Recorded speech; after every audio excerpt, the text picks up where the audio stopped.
ఏలుగొడ్డు రైతు కథ. అనగనగా ఓ అడవి. ఆ అడవి పక్కనే ఓ ఊరు. ఆ ఊళ్ళో ఓ రైతు ఉండేవాడు. అతని పొలం ఆ అడవి పక్కనే. ఎప్పుడు ఆ పొలంలోనే పనిపాటలు చూసుకుంటూ ఉండేవాడు. అతని భార్య అడవిలో కట్టెలు కొట్టేది. ఆ పక్క ఊరికి తీసుకెళ్లి అమ్ముతూ ఉండేది. ఇలా ఆ భార్యాభర్తలు హాయిగా ఉంటుండేవారు. కొన్ని రోజులు దొర్లిపోయాయి. వర్షాకాలం వచ్చింది. ఓ రోజు ఉదయం రైతు కాడి భుజాన వేసుకున్నాడు. ఎడ్లను తోలుకొని పొలం వెళ్ళాడు. దున్నటం మొదలుపెట్టాడు. అంతం క్రితం రోజే వర్షం కురిసిందో ఏమో, నాగలి కర్రు లోతుగా దిగుతుంది. పొలం దున్నడం పూర్తయింది. ఆ పొలంలో చిలుకడ దుంప విత్తనం వేశాడు. ఇక ఇంటికి పోవడానికి సిద్ధంగా ఉన్నాడు. ఇంతలో ఓ ఎలుగొడ్డు అక్కడికి వచ్చింది. రైతు మీద పడి చంపబోయింది. నీకు పుణ్యం ఉంటుంది, నన్ను చంపబోకు. నీకు తగిన ప్రతిఫలం ముట్ట చెప్తాలే అన్నాడు రైతు. ఏ రూపాయన ముట్ట చెప్తావ్ అడిగింది ఎలుగొడ్డు.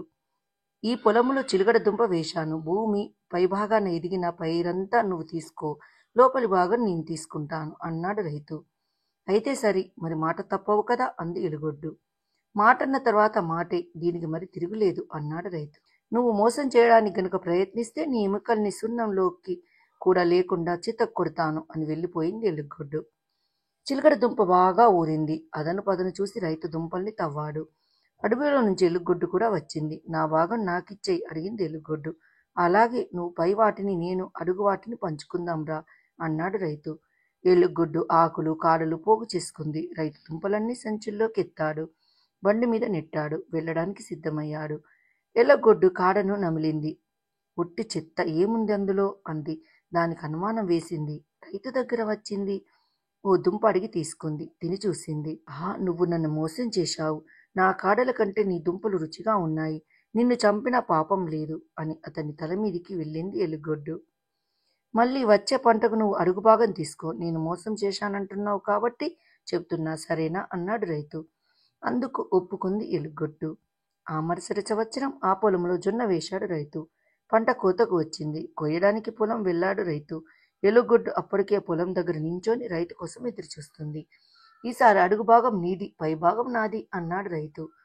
రైతు కంకుల్ని కోశాడు. చొప్ప కట్టలు కట్టాడు. బండి మీద వేశాడు. ఎలుగొడ్డు వేళ్ళని తీసుకుంది. రుచి చూసింది. గడ్డిలా ఉంది, ఏమీ రుచి లేదు అంది. రైతు తీసుకున్న కంకులు ఎలా ఉంటాయి అని చూద్దాం అనుకుంది.